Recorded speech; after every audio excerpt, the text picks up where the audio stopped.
So 21st Century IAS Academy established in 2003, and it is the 21st year of 21st century. So 21 yearsలో ఏం చేశారు మీరు అని అంటే, సుమారుగా ఒక 100 మందికి ఐఏఎస్ వచ్చేటట్టుగా సపోర్ట్ చేసాం. ఒక 200 మందికి ఐపీఎస్ వచ్చేటట్టుగా దేశం మొత్తం మీద సపోర్ట్ చేసాం. అండ్ ఒక సుమారుగా 1500 మందికి గ్రూప్ 1 గ్రూప్ 2 లాంటి సర్వీసెస్ వచ్చేటట్టుగా కూడా సపోర్ట్ చేయడం జరిగింది. సో ఐఏఎస్ ఐపీఎస్ అవన్నీ పక్కకు పెడితే ఒక చిన్న ఇన్సిడెంట్ చెప్తాను. ఇప్పుడు జనరల్గా ఒక ఫ్యామిలీ ఉంది. ఆ ఫ్యామిలీలో are you comfortable with Telugu? Yes. ఆ ఫ్యామిలీలో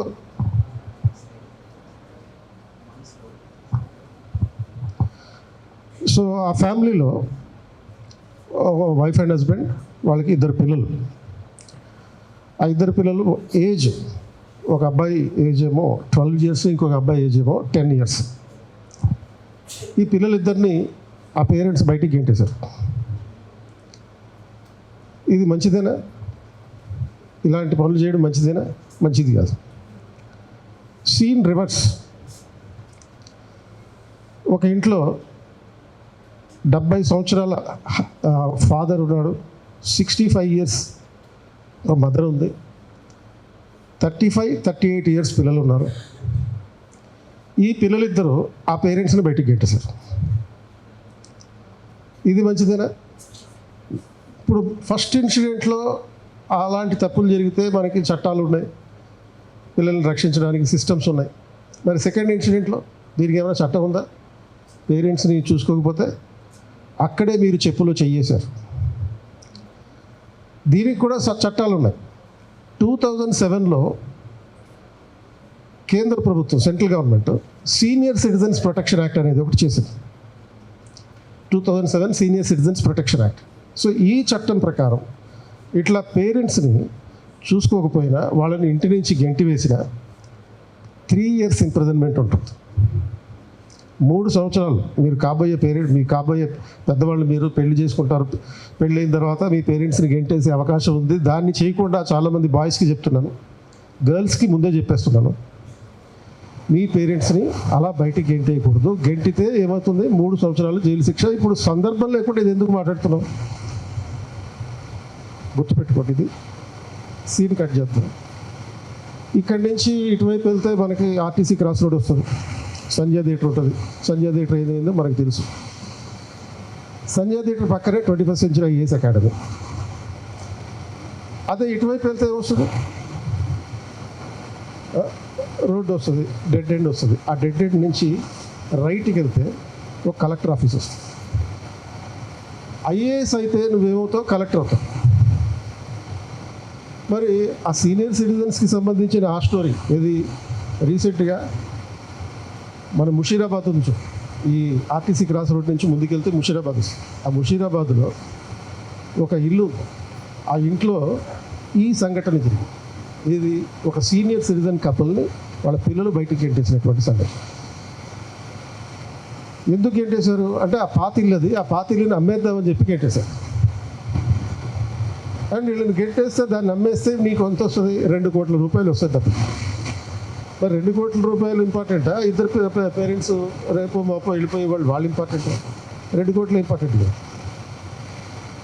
ఎందుకంటే ఇది వ్యాపారం. మరి ఆ వ్యాపారం చేసుకునేటప్పుడు మరి 2 కోట్లు ఇంపార్టెంట్, లేకపోతే ఈ పేరెంట్స్ ఇద్దరు ఇంపార్టెంట్ అని అంటే, ఆ పేరెంట్స్ ఇంపార్టెంట్ కాదు అని ఆ పిల్లలు ఏం చేశారంటే, ఆ పేరెంట్స్ని గెంటేశారు. అప్పుడు వాళ్ళు ఈ రూట్లో వచ్చారు. వచ్చి ఆ రైట్కి తిరిగి ఇక్కడి నుంచి, ఈ కాలేజీ నుంచి ఎంత దూరం? 5 నిమిషాలు. ఆ 5 నిమిషాల దూరం, ఇక్కడి నుంచి అయితే 5 నిమిషాలు, హైదరాబాద్ కలెక్టరేట్ ఆఫీసు. ఆ కలెక్టరేట్లో అనుదీప్ దురిశెట్టి అని ఒక కలెక్టర్ ఉంటారు. అండ్ ఈ అనుదీప్ దురిశెట్టి దగ్గరికి వెళ్ళి వీళ్ళు కంప్లైంట్ ఇచ్చారు. వీళ్ళే కాదు, వీళ్ళతో పాటు ఇంకో 12 మంది కుటుంబాలు ఉన్నారు అక్కడ. 12 మంది సీనియర్ సిటిజన్స్ ఉన్నారు. ఈ 12 మంది సీనియర్ సిటిజన్స్ కూడా, 12 మంది కపుల్స్ కూడా more or less same complaint తోటి రావడం జరిగింది. పిల్లలు వాళ్ళని చూసుకోవట్లేదు, వాళ్ళ పట్ల కేర్ ఇవ్వట్లేదు. అండ్ అప్పుడు అనుదీప్ దురిశెట్టి అనే ఈ కలెక్టర్ అంటే పెద్ద పెద్ద పనులు ఉంటాయి, చిన్న చిన్న వాళ్ళని చూడరు అనుకుంటాం. బట్ ఈ కలెక్టర్ అలా కాదు. He had a compassion for the weaker section. బలహీన వర్గాల పట్ల జాలి, దయ, సానుభూతి, సహానుభూతి ఇలాంటివన్నీ ఉన్నటువంటి మనిషి. ఆ సమస్యని వితిన్ మినిట్స్ సాల్వ్ చేశాడు. ఈ చట్టాన్ని చూపించి ఆ పిల్లలు ఎవరైతే ఉన్నారో పిల్లల్ని పిలిపించాడు. ఆ పిల్లలందరికీ వార్నింగ్ ఇచ్చాడు, మీరు తీసుకెళ్తారా లేకపోతే మీరు వెళ్తారా. తీసుకెళ్ళడం ఎక్కడికి? ఇంటికి తీసుకెళ్ళాలి. వెళ్ళాల్సింది ఎక్కడికి? నువ్వు తీసుకెళ్ళకపోతే జైలుకి పోవాలి, అట్నుంచి అట్టే పోవాలి. 3 సంవత్సరాలు జైలు శిక్ష ఉంటుంది, 1-2 కాదు. ఇలాంటి ఒక కంపాషనేట్ ఆఫీసర్ పేరే ఈ అనుదీప్ దురిశెట్టి. ఎవరు అబ్బాయి? మన తెలంగాణ బిడ్డే, జగిత్యాలకి చెందినోడే. మరి అంటే ఈ అనుదీప్ అనే వ్యక్తి ఎలాంటి మనిషి? శ్రీ మహావిష్ణువు లాగా ఒక 4 చేతులు, లేకపోతే బ్రహ్మలాగా 3 తలకాయలు, 4 తలకాయలు, 6 శివుడిలాగా ఒక 60 అడుగుల ఎత్తు, ఇటువంటి ఏం లేదు. నీలాగా ఉన్నవాడే, మనలాంటి మనిషే. 2 చేతులు, 2 కాళ్ళు, ఒక ముఖం ఉన్నటువంటి వ్యక్తే. అండ్ 2017లో జరిగినటువంటి సివిల్ సర్వీస్ ఎగ్జామ్లో ఆల్ ఇండియా ఫస్ట్ ర్యాంక్ కొట్టినాడు. ఇది మొత్తం ఆల్ ఇండియా స్థాయిలో ఫస్ట్ ర్యాంక్ సాధించినటువంటి వ్యక్తి. సో మరి అటువంటి ఈ పేదలకి, నిరుపేదలకి సహాయం చేయాలనేటటువంటి లక్ష్యం చాలామందికి ఉంటుంది మనలో. మరి ఆ లక్ష్యాన్ని సాధించడానికి అంటే ఇది 2017లో సెలెక్ట్ అయ్యాడు. 2 సంవత్సరాలు ట్రైనింగ్ ఉంటుంది. ఎక్కడ ఉంటుంది ట్రైనింగ్? ఫౌండేషన్ ట్రైనింగ్, తర్వాత ప్రొఫెషనల్ ట్రైనింగ్ అని 2 ఉంటాయి అన్నమాట. ఫౌండేషన్ ట్రైనింగ్ ఏమో కొంతమందికి మన హైదరాబాద్లోనే ఇస్తారు. ఎక్కడ ఇస్తారు? మర్రి చెన్నారెడ్డి హ్యూమన్ రిసోర్స్ ఇన్స్టిట్యూట్ అని చెప్పి MCHRD అని ఉంది కదా, అక్కడ ఇస్తారు 4 months పాటు కొంతమందికి. ఎందుకంటే దేశం మొత్తం మీద 1000 మంది నుంచి 1200 మంది ఎవ్రీ ఇయర్ సివిల్ సర్వీస్కి సెలెక్ట్ అవుతారు. సెలెక్ట్ అయినప్పుడు వీళ్ళందరికీ కలిపి ఒకే చోట ఫౌండేషన్ ట్రైనింగ్ ఇవ్వడం అనేది కుదరదు. దేశంలో అట్లా 4 సంస్థలు ఉన్నాయి ఈ సివిల్ సర్వీస్ ట్రైనింగ్ ఇవ్వడానికి. అటువంటి వాటిల్లో ఈ మర్రి చెన్నారెడ్డి హ్యూమన్ రిసోర్స్ డెవలప్మెంట్ అనేది కూడా ఒకటి. ఇక 4 నెలల పాటు ఉంటుంది. ఆ తర్వాత ప్రొఫెషనల్ ట్రైనింగ్ ఉంటుంది. ఈ ప్రొఫెషనల్ ట్రైనింగ్ ఒక 20 months ఉంటుంది. ఈ ప్రొఫెషనల్ ట్రైనింగ్ ఎక్కడ ఇస్తారంటే ఈ IASలకి అయితేనేమో, అంటే సపోజ్ IPSగా సెలెక్ట్ అయ్యామనుకో, IPSకి అయితేనేమో రాజేంద్ర నగర్లో ఇస్తాం. ఇది ఈ national police academy, Sardar Vallabhbhai Patel national police అకాడమీలో ఈ 20 months పాటు ఈ IPS ట్రైనింగ్ ఉంటుంది. IAS ట్రైనింగ్ అయితే ముస్సోరీలో ఉంటుంది, ఉత్తరాఖండ్లో. బాగుంటుంది, ఆ ప్లేస్ కూడా బాగుంటుంది, చక్కగా చల్లగా ఉంటుంది, ఒక రొమాంటిక్ ప్లేస్ అది. అక్కడికి వెళ్ళి 20 months పాటు ట్రైనింగ్ తీసుకోవడం. దీన్ని ఏమంటారంటే శాండ్విచ్ ట్రైనింగ్ అంటారు. శాండ్విచ్ ట్రైనింగ్ అని ఎందుకు అంటారంటే it's a training given in 2 sessions. అంటే 2 sessionsలో అంటే కొన్ని రోజులేమో ముస్సోరీలో ఇన్స్టిట్యూషనల్ ట్రైనింగ్ ఉంటుంది.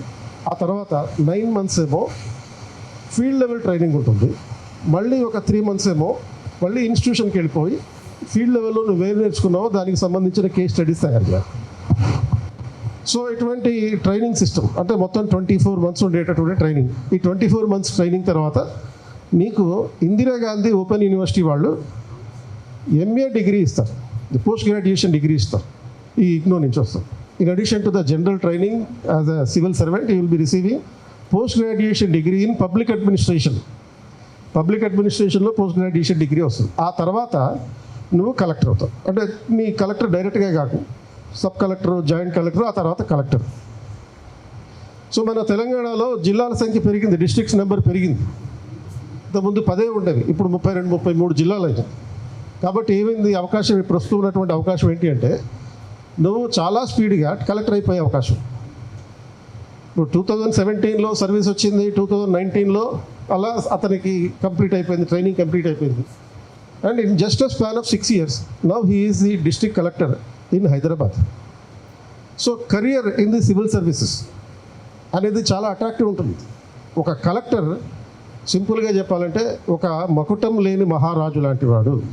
అంటే నువ్వు ప్రత్యేకంగా నువ్వు కిరీటం పెట్టుకోకర్లా, బట్ ఆ జిల్లా మొత్తానికి నువ్వు మహారాజు.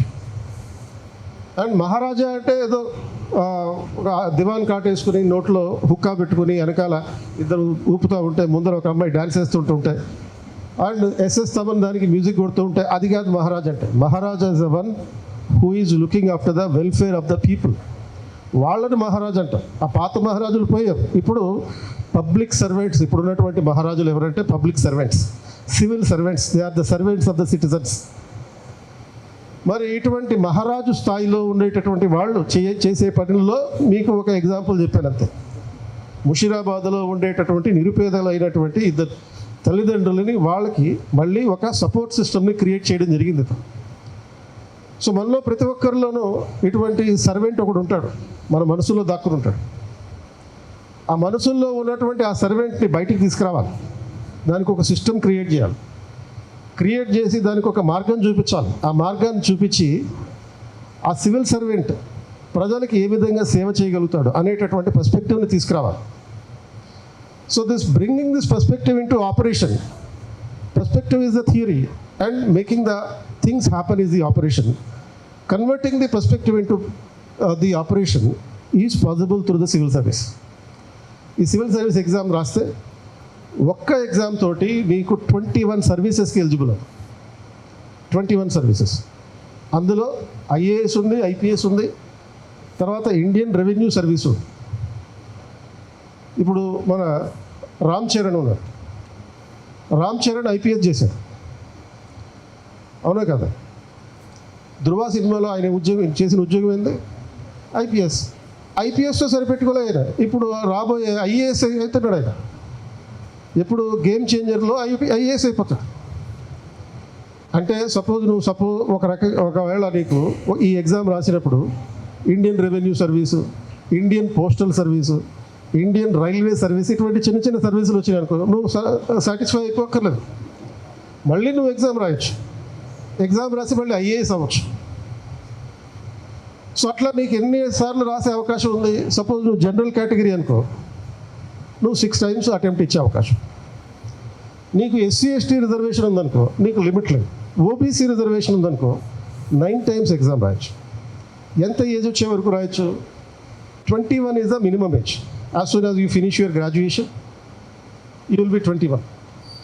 సో 21 అనేది మినిమం ఏజ్.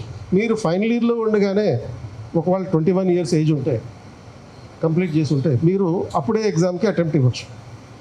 మరి మ్యాక్సిమం ఏజ్ లిమిట్ ఎంత? జనరల్ కేటగిరీ అయితే 32, ఓబీసీ కేటగిరీ అయితే 35, అంటే 3 years relaxation. SC ST category అయితే 37, 5 years relaxation from the maximum age limit. So మరి దీనికి ఎలిజిబిలిటీ ఏంటి? Eligibility is the graduation of any type recognised by the UGC. UGC గుర్తించినటువంటి 3 year graduation ఏదైనా సరే ఎలిజిబిలిటీ. మీరు సపోజ్ చాలామంది మీరు 4 year గ్రాడ్యుయేషన్లో ఉండొచ్చు. సో 4 year గ్రాడ్యుయేషన్ అయినా సరే, 3 year గ్రాడ్యుయేషన్ అయితే సరే, no problem. Graduation recognised by the UGC is adequate. అది కూడా ఎన్ని మార్కులు రావాలి గ్రాడ్యుయేషన్లో? 60 or 70 అక్కర్లేదు, ఓన్లీ 40% మార్క్స్ ఉంటే చాలు. Because UPSC is not expecting the candidates to be extraordinary intelligent. The candidate is suppose to be ordinary average intelligent. ఎందుకంటే average ఇంటెలిజెంట్గా ఉండేవాడికే సామాన్య ప్రజలు ఎదుర్కొనేటటువంటి సమస్యలు ఏంటో తెలుస్తుంది. నీకు తెలుస్తుంది, నీకు తెలుస్తుంది, నీకు తెలుస్తుంది, నాకు తెలుస్తుంది. అదే పెద్ద సూపర్ ఇంటెలిజెంట్ అనుకో. సపోజ్ మీరు కల్కి సినిమా చూస్తుంటారు కదా. కల్కి సినిమా అర్థం కావాలంటే మనలాంటి వాళ్ళకి అర్థం కాదు, మినిమం డిగ్రీ చదువుకుని ఉండాలి. మనలాంటి మాస్ వాళ్ళకి అర్థం కాదు. మరి అటువంటి గ్రాడ్యుయేషన్ అంటే పెద్ద పెద్ద చదువులు చదవక్కర్ల, నార్మల్ గ్రాడ్యుయేషన్తో సింపుల్ 40% మార్కులు ఉంటే చాలు. అలాంటి వాళ్ళు ఎవరైనా సరే సివిల్ సర్వీస్ రాయొచ్చు. అది దీనికి మరి ఎంత డబ్బు కావాలి? కొంతమంది డబ్బులకి భయపడతారు. డబ్బులు ఏమి అక్కర్లేదు, నీ దగ్గర ఉండాల్సిందల్లా కమిట్మెంట్, కన్సిస్టెన్సీ, కన్సైంటియస్నెస్. ఈ 3 C's ఉంటే చాలు. The 3 C's. కమిట్మెంట్. ఒక్కసారి కమిట్ అయితే ఏం చేయాలి? నీ మాట నువ్వే వినకూడదు. ఆ రకంగా కమిట్మెంట్ ఉండాలి. కన్సిస్టెన్సీ. కన్సిస్టెన్సీ అంటే ఏంటి? నిరంతరం కష్టపడేటటువంటి మనస్తత్వం. Conscientiousness, focused attention on your goal. ఈ 3 Cలు ఎవరైతే పాటించడం జరుగుతుందో వాళ్ళు సివిల్ సర్వీస్ సాధించగలుగుతారు. అంటే ఈ మూడింటిని డెవలప్ చేసుకోవడం అనేది మనలోనే ఉంటుంది. ఇది ఎక్కడో ఎవరెవరికో పెద్ద పెద్దోళ్ళకు ఉండేటటువంటిది కాదు, ప్రతి ఒక్కరికి ఉంటుంది. అంటే సపోజ్ మీరు క్రికెట్ చూస్తారు, సినిమాలు చూస్తారు. బాయ్స్ అయితే అమ్మాయిలను చూస్తారు, అమ్మాయిలు అయితే బాయ్స్ని చూస్తారు. ఈ చూడడం అనేది నార్మల్గా జరిగేటటువంటి ట్రెండే. ఈ అవగాహన అంతా కావాలి మనకి. ఇలాంటి టెండెన్సీ అన్నీ ఉండాలి. అంటే ఏంటి, ఇవన్నీ చూడడం ద్వారా, క్రికెట్ ఆడడం ద్వారా, సినిమాలు చూడడం ద్వారా, పేపర్ చదవడం ద్వారా, లేకపోతే బస్ స్టాప్లో ఇవి చూడడం వల్ల ఏం జరుగుతుంది, నీకు ఈ జనరల్ నాలెడ్జ్ డెవలప్ అవుతుంది. ఐఐటీల్లో ఇంజనీరింగ్ చదువుకునే వాళ్ళు ఇట్లా జనరల్ నాలెడ్జ్ ఉండదు వాళ్ళకి. జనరల్ నాలెడ్జ్ అంటే దేశంలో అతిపెద్ద కొండ ఏది, అతి చిన్న నది ఏది, ఇటువంటి ఇక జనరల్ నాలెడ్జ్ అంటే అవేర్నెస్ అబౌట్ ది సొసైటీ. సమాజంలో ఎవరెవరు ఉన్నారు, వాళ్ళు ఏమేం చేస్తున్నారు, ధనవంతులు ఉన్నారు, నిరుపేదలు ఉన్నారు, బాడీలో అన్ని ఆర్గన్స్ స్టేబుల్గా ఉండేవాళ్ళు ఉన్నారు, అండ్ ఫిజికల్లీ ఛాలెంజ్డ్ పర్సన్స్ ఉన్నారు. సో మరి వీళ్ళందరి కోసం గవర్నమెంట్ ఏం చేస్తుంది, గవర్నమెంట్ చేసే ప్రోగ్రామ్స్ ఏంటి, ఆ ప్రోగ్రామ్స్ని ఎలా ఇంప్లిమెంట్ చేయాలి. 2007లో సీనియర్ సిటిజన్ ప్రొటెక్షన్ యాక్ట్ చేశారని చెప్పాం. ఆ యాక్ట్ అనేది ఎవరు ఇంప్లిమెంట్ చేయాలి మరి అంటే మీలాంటి కలెక్టర్లే ఇంప్లిమెంట్ చేయాలి. ఈ సివిల్ సర్వెంట్స్ ఇంప్లిమెంట్ చేయాలి. ఈ సివిల్ సర్వెంట్ చేసేటటువంటి పనులు ఎవరి కోసం అంటే సిటిజన్స్ కోసము, నీ కోసం, నా కోసం. కాబట్టి ఈ రకమైనటువంటి కంపాషన్ ఉన్నటువంటి వాళ్ళే సివిల్ సర్వెంట్స్ అవుతారు. మనందరికీ ఆ కంపాషన్ ఉంది. ఆ కంపాషన్కి ఒక ఛానలైజ్ చేసేటటువంటి పద్ధతే ఈ సివిల్ సర్వీస్ ఎగ్జామ్. మరి ఎగ్జామ్లో ఏముంటాయి, ఈ ఎగ్జామ్లో ప్రిలిమ్స్, మెయిన్స్, ఇంటర్వ్యూ అని 3 ఉంటాయి. ప్రిలిమ్స్ అంటే మల్టిపుల్ చాయిస్ క్వశ్చన్స్తో ఉండేటటువంటి exam. Multiple choice questions, ABCD ఆప్షన్లు ఇస్తారు, దాంట్లో నుంచి ఒకదాన్ని సెలెక్ట్ చేసుకుని ఆన్సర్ పెట్టడం. అండ్ మెయిన్స్లో ఏముంటుంది, ప్రిలిమ్స్లో పాస్ అయిన వాళ్ళు మెయిన్స్కి వెళ్తారు, అది డిస్క్రిప్టివ్ ఎగ్జామ్ ఉంటుంది. మీరు చిన్నప్పటి నుంచి ఇప్పటిదాకా రాసినటువంటి ఎగ్జామ్ డిస్క్రిప్టివ్ ఎగ్జామ్. ఇప్పుడు ఈ 15 సంవత్సరాల్లో, మీరు డిగ్రీ వరకు వచ్చినటువంటి 15 సంవత్సరాల్లో మీరు రాస్తున్నటువంటి ప్రతి ఎగ్జామ్ డిస్క్రిప్టివ్ ఎగ్జామే కదా. మీకు ఇది బాగా అలవాటు ఉన్నటువంటి ఎగ్జామ్. ఇందులో ఉన్న అడ్వాంటేజ్ ఏంటంటే you can create the answer. నువ్వు ఆన్సర్ని సృష్టించవచ్చు, ఎందుకంటే ఇది మొత్తం కూడా సోషల్ సైన్స్ బ్యాక్గ్రౌండ్తో ఉన్నటువంటి వాళ్ళకి. సోషల్ సైన్స్ బ్యాక్గ్రౌండ్ అంటే ఏంటి, మీరు HECO, CECO చదివి ఉంటారు కదా, ఇంటర్మీడియట్ 10th క్లాస్లో సోషల్ స్టడీస్ చదివారు కదా, ఆ సబ్జెక్ట్లో ఇక్కడ ఉండేది. హిస్టరీ, ఎకనామిక్స్, సివిక్స్, తర్వాత మ్యాథమెటిక్స్ కూడా కొంతమంది MEC చదువుంటారు కదా, ఆ MECలో ఉండే మ్యాథమెటిక్స్ కూడా సివిల్ సర్వీస్కి ఉపయోగపడుతుంది ప్రిలిమ్స్లో. సో ఆ మ్యాథమెటిక్స్ తోటి ఉండేటటువంటి ప్రిలిమ్స్ ఎగ్జామ్ ఏంటి అంటే CSAT అని అంటాం, సివిల్ సర్వీస్ యాప్టిట్యూడ్ టెస్ట్. దాంట్లో కొంత మ్యాథమెటిక్స్ ఉంటుంది. అది మళ్ళీ పెద్ద పెద్ద మ్యాథ్స్ కాదు, చిన్న చిన్న విషయాలు. అంటే మీరు కామర్స్లో చదువుతారు చూడండి, ఆ కామర్స్లో చదివేటటువంటి బేసిక్ మ్యాథ్స్, ఆ బేసిక్ మ్యాథ్స్ CSATలో ఉంటుంది. ఎవరైనా దాన్ని పాస్ కావచ్చు, నాన్ మ్యాథమెటిక్స్ వాళ్ళు కూడా ఈజీగా పాస్ అయిపోవచ్చు. అప్పుడు నువ్వు డిస్క్రిప్టివ్ ఎగ్జామ్ అయినటువంటి మెయిన్స్కి వెళ్తావు. మెయిన్స్కి వెళ్ళిన తర్వాత అక్కడ నువ్వు ఏం రాసినా కరెక్టే, ఎందుకంటే సోషల్ సైన్సెస్లో there is nothing wrong, there is nothing right, everything is right, everything can be correct depending upon how you justify that. నువ్వు జస్టిఫై చేసేటటువంటి పద్ధతిని బట్టి అది రైటు రాంగ్ అనేటటువంటిది వస్తుంది. ఇది అయిపోయింది, మెయిన్స్ అయిపోయింది. ఆ తర్వాత ఏంటి, ఇంటర్వ్యూకి వెళ్తాం. ఢిల్లీలో ఉంటుంది ఇంటర్వ్యూ. అండ్ ఒక 1000 పోస్టులు ఉన్నాయనుకో, 2.5 రేషియోలో ఇంటర్వ్యూకి పిలుస్తాం. అంటే 1000 పోస్టులకి 2500 మందిని సెలెక్ట్ చేస్తారు, ఇంటర్వ్యూకి రమ్మంటారు 2.5 రేషియోలో. అండ్ ఇంటర్వ్యూలో ఏముంటుంది, పర్సనాలిటీ టెస్ట్ ఉంటుంది. పర్సనాలిటీ టెస్ట్ అంటే ఏంటి, whether you are suitable as a civil servant or not will be tested in the personality test. ఒక సివిల్ సర్వెంట్గా నువ్వు సూటబులా కాదా అంటే అక్కడ పరీక్షించేది ఏంటి, నీ స్కిల్స్. ఏం skills, soft skills. Soft skills అంటే ఏంటి, ఇప్పుడు suppose the moment you enter in to the interview board taking the permission, అంటే మే కమిన్ అని చెప్పి ఇంటర్వ్యూ రూమ్లో నుంచి బయట నుంచి అడుగుతావు, కమిన్ అని చెప్పి రాగానే ఎస్ ది కమన్ అనగానే నువ్వు వచ్చి అక్కడ ఉండే చైర్ దగ్గర నిలబడతావు. చైర్ దగ్గర నిలబడ్డప్పుడు ఒక 20 సెకండ్స్ పాటు వాళ్ళు మొత్తం నిన్ను గమనిస్తారు. 5 మెంబర్లు ఉంటారు అక్కడ, పై నుంచి బాటం వరకు మొత్తం స్కాన్ చేసేస్తారు 5 మెంబర్లు కలిసి. ఎందుకంటే The average experience of the UPSC interview board is 300 years. Average experience of a board is 300 years. అంటే యావరేజ్ సగటున ఈ మొత్తం 5 సభ్యులు ఉంటారు.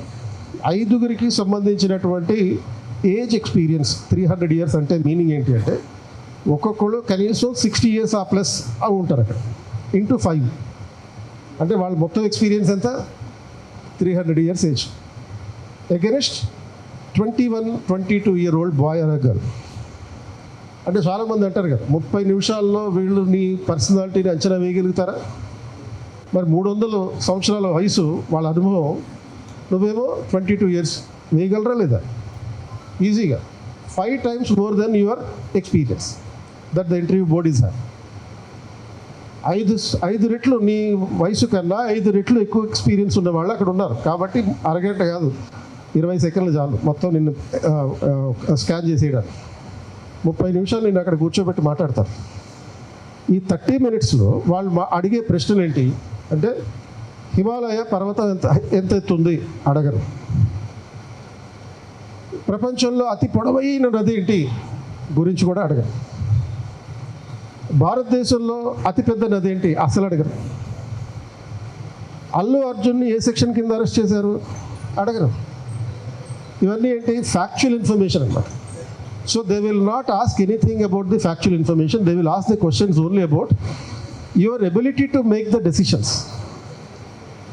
నువ్వు నిర్ణయాలు తీసుకోగలిగే సామర్థ్యం ఉందా, whether you have the aptitude to serve the people or not, అలాంటి క్వశ్చన్లు అడుగుతారు.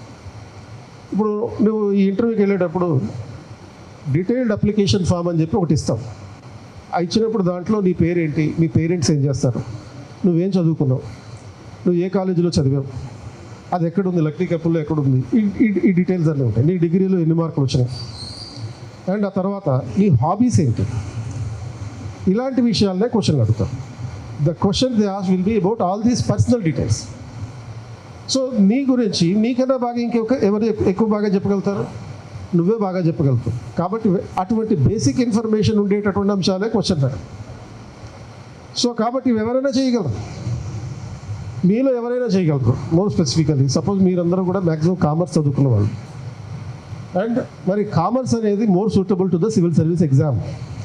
ఎందుకంటే దీంట్లో సుమారుగా 21 సర్వీసెస్ ఉంటాయని చెప్పాం కదా. ఈ 21 సర్వీసెస్లో మళ్ళీ ఒక 12 సర్వీసెస్ వరకు అకౌంట్స్ రిలేటెడ్ అండ్ రెవెన్యూ రిలేటెడ్గా ఉన్నాయి. అంటే for example Indian revenue service IT అంటే income tax, Indian revenue service customs indirect taxes, తర్వాత Indian audit and account service డైరెక్ట్గా audit and account service, Indian defence account service, railway account service. ఇట్లా accounts auditing revenue రిలేటెడ్గా ఉండేవే సుమారుగా 11 ఉన్నాయి. ఇక మీరు కాకుండా ఇంకెవరు ఎలిజిబిలిటీ ఉంటుంది దీనికి? You are most eligible persons to write the civil service exam, most eligibility.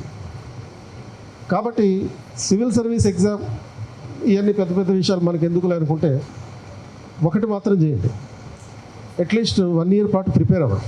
Exam రాసినా రాయకపోయినా మినిమం 1 year పాటు ప్రిపేర్ అయితే. ఎందుకని ఈ ఆస్పెక్ట్ చెప్తున్నానంటే, if you prepare for the civil service exam at least 1 year in your life, you will be on the top of your field in whatever the field that you are in. ఎందుకంటే నువ్వు ఈ రోజున 21వ శతాబ్దంలో artificial intelligence, తర్వాత 3D printing technology, robotics ఉన్నటువంటి ప్రస్తుత యుగంలో మనకి మన పనులన్నీ మనుషులు కాకుండా యంత్రాలు చేసేస్తున్నాయి. నువ్వు ప్రత్యక్షంగా ఉండాల్సిన అవసరం లేదు. కానీ డిఫరెన్స్ ఏంటి, ఈ మెషిన్ లెర్నింగ్కి హ్యూమన్ లెర్నింగ్కి ఉన్నటువంటి డిఫరెన్స్ ఏంటి అంటే, as a human being you will have the compassion for the weaker sections. ఒక మనిషిగా నీకు బలహీన వర్గాల పట్ల, పేదల పట్ల ఒక దయ, జాలి, సానుభూతి ఉంటుంది. యంత్రాలకు ఉండదు కదా ఇవేవి. యంత్రానికి తెలిసిందల్లా ప్రోగ్రామింగ్ మాత్రమే తెలుసు. నువ్వు ఎంతవరకు ప్రోగ్రామ్ చేస్తే అంతవరకు పని చేసుకుని వెళ్ళిపోతావు. దానికి ఈ డిస్క్రిమినేషన్ తెలియదు. ఎవడు మంచోడు, ఎవడు చెడ్డోడు, ఎవడు కరెక్ట్గా ఉన్నాడు, ఎవడు కరెక్ట్గా లేడు, ఎవడు పోలీసు, ఎవడు దొంగ అనే డిస్క్రిమినేషన్ తెలియదు. ఆ తెలిసినోడు ఎవరు? మనిషి. కాబట్టి ఒక హ్యూమన్ బీయింగ్గా మనకి ఇటువంటి అంశాలన్నీ తెలుసు. ఒక హ్యుమానిటీస్ చదివినటువంటి వాళ్ళగా ఈ విషయాలన్నీ మనకు తెలుసు. But nobody will be more deservable than you as a civil servant. So ఇప్పుడు ప్రస్తుతం రాబోయేటటువంటి తరంలో రాబోయే 20 సంవత్సరాల్లో ఏ రంగంలో ఉన్నా కానీ ఈ హ్యూమన్ స్కిల్స్ మాత్రం compulsory. You are suppose to have these human skills, and these human skills you can develop more and more when you prepare for the civil service exam. So therefore I suggest you, whether you write the exam or not, but prepare for the civil service exam at least 1 year. You learn about the life. You will emerge as a good citizen rather than emerging as a civil servant, not just becoming a civil servant. కేవలం civil servant అవ్వడం మాత్రమే కాకుండా నువ్వు ఒక మంచి పౌరుడిగా మారుతావు. ఒక మంచి పౌరుడిగా మారడం, ఎందుకంటే ఈ దేశానికి ఈరోజు కావాల్సింది మంచి పౌరుడు. ఎందుకంటే దేశంలో మనకి శత్రువులకి తక్కువ లేదు, అంతర్గతంగానే బోల్డంతమంది శత్రువులు ఉన్నారు. ఈ రోజున మనం చేయాల్సిన యుద్ధం వేరే దేశాలతో కాదు, అంతర్గతంగా ఉన్నటువంటి శత్రువులతో యుద్ధం చేయాలి. కాబట్టి కావాల్సింది ఏంటి అంటే మనకి మానవత్వం కలిగినటువంటి, నిజాయితీ కలిగినటువంటి పౌరుడు కావాలి. ఆ నిజాయితీ కలిగినటువంటి పౌరసత్వంలో ఉన్నటువంటి ఒక స్వీట్నెస్ ఏదైతే ఉంటుందో, ఆ గర్వం ఏదైతే ఉంటుందో, ఆ గర్వం కోసమైనటువంటి మనం సివిల్ సర్వీస్ ఎగ్జామ్ గురించి ప్రిపేర్ అవ్వాలి. అండ్ ఆ స్కిల్స్ ఏవైతే ఉంటాయో దాన్ని నువ్వు ఏ ఫీల్డ్లో ఉన్నా కానీ ఉపయోగించవచ్చు. And that skill will make you the number one, will keep you in the number one position in whatever the field or sector you will be. కాబట్టి ఏ రంగంలో ఉన్నా సరే నిన్ను ఈ స్కిల్స్ అనేవి నెంబర్ వన్ స్థానంలో నిలబెడతాయి. కాబట్టి ఈ సివిల్ సర్వీస్ ప్రిపరేషన్కి ప్రాధాన్యత ఇవ్వాలని చెప్తున్నాను. Thank you.